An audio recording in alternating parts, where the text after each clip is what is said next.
Bonsoir, mesdames, messieurs les membres de la presse. Et bonsoir, chers camarades, membres du bureau exécutif national du SINABEF. Le bureau exécutif a convié ce point de presse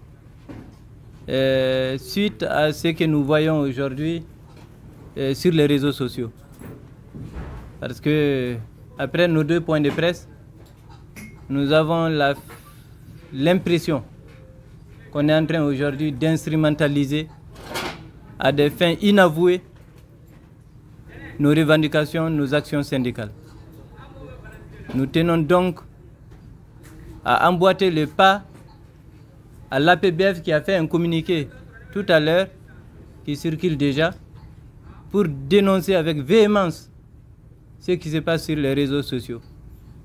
Les raisons ne sont autres que pour créer la panique et entraîner une déstabilisation du pays. Cela n'est pas, et de loin, notre agenda. Nous sommes des syndicalistes. Et nous l'avions dit dans tous nos communiqués de presse, l'outil du travail est notre premier souci. Ce sont ces entreprises qui nous nourrissent, qui nous font vivre.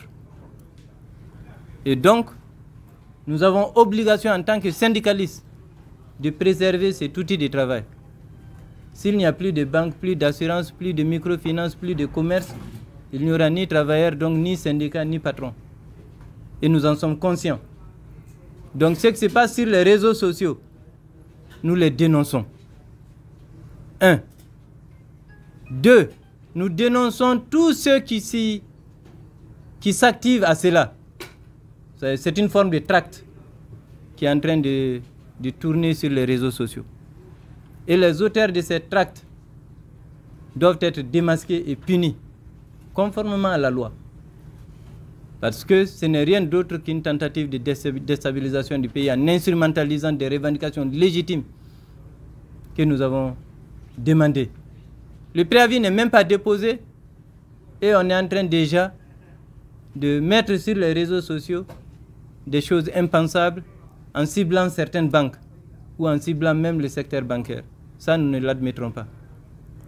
Nous avons tenu donc à faire ce point de presse pour élucider clairement nos actions et démarquer nos actions de ce que nous voyons sur ces réseaux sociaux-là. Ce pays, s'il s'écroule, il s'écroule pour tous les Maliens. Je l'ai dit lors du point de presse hier. Ne nous leurrons pas. Cette transition, c'est la transition de tous les Maliens, même de ceux qui vont naître demain.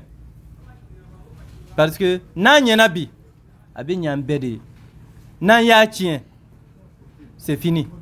C'est pour cela que nous, à l'INTM, nous ne nous hasardons jamais à rentrer dans l'inconnu, à nous jeter vers l'inconnu.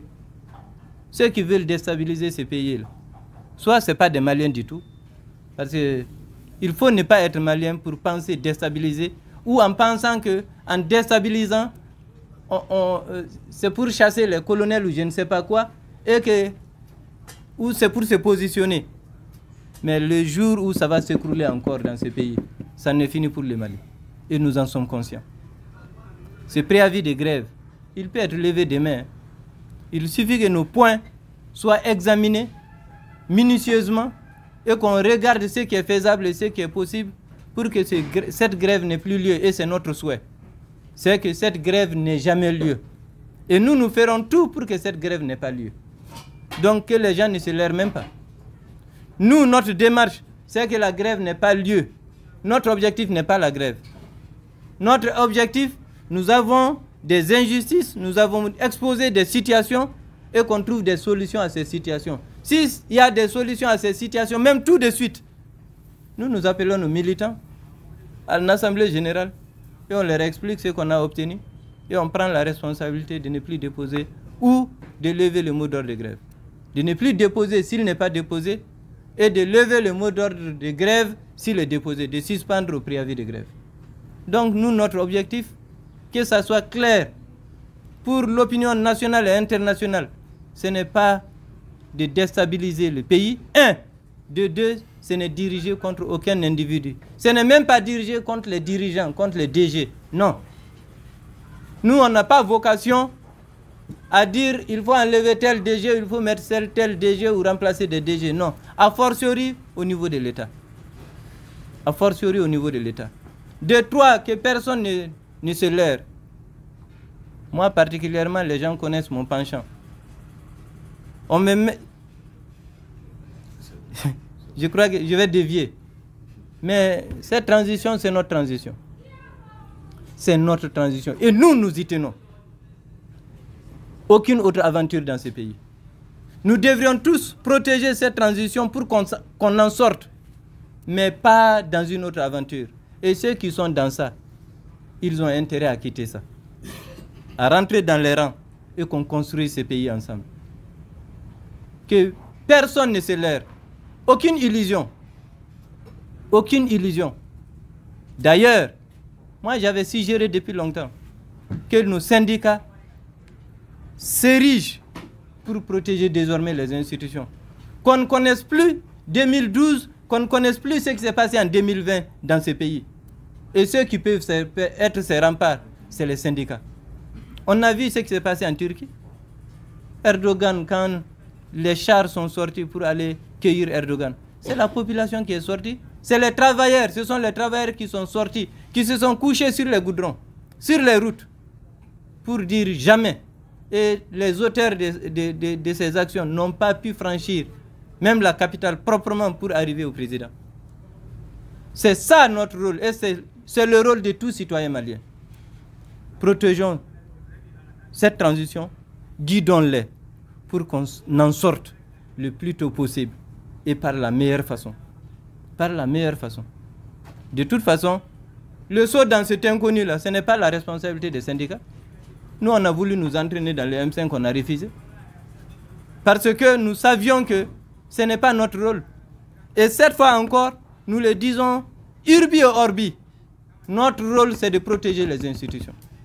Quelle que soit leur façon de venir.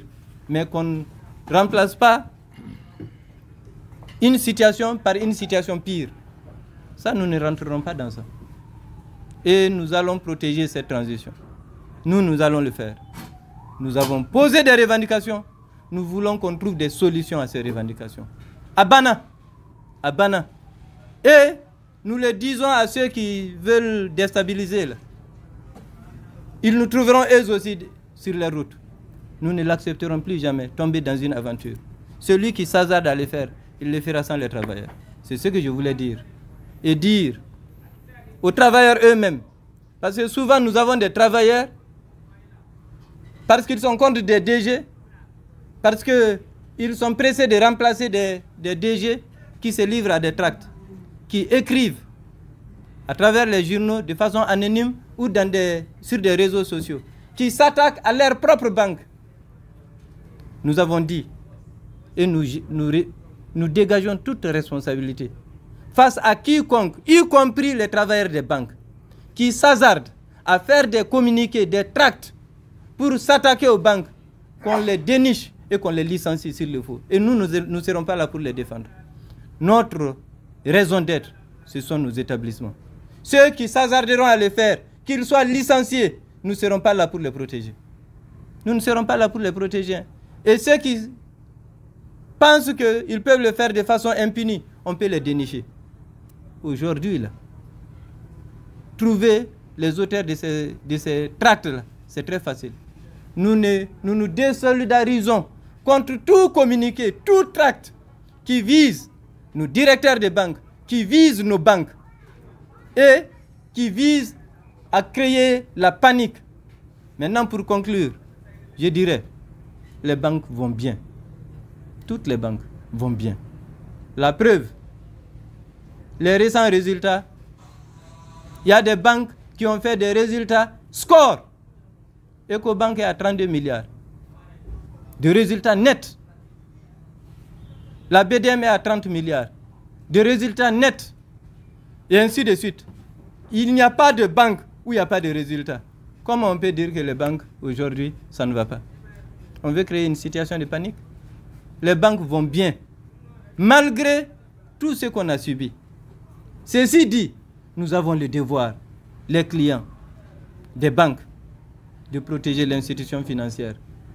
Nous avons, nous, travailleurs des banques, le devoir de respecter, de protéger nos institutions, nos établissements financiers. Les autorités ont le devoir de protéger ces institutions financières. Parce que sans ces institutions financières, ceux qui sont en train de se livrer à cette acte risquent d'être un jour en impayés. Donc, les dépôts sont les bienvenus. Et je dis aux commerçants, aux grands clients, aux grands commerçants, vous avez intérêt à faire des dépôts. Parce que c'est à partir de ces dépôts que les banques vont vous financer correctement pour la bonne marche de l'économie. Voilà ce que je voulais dire. Et vous remercie encore une fois d'être venu. Et bon carême. Merci beaucoup. Merci.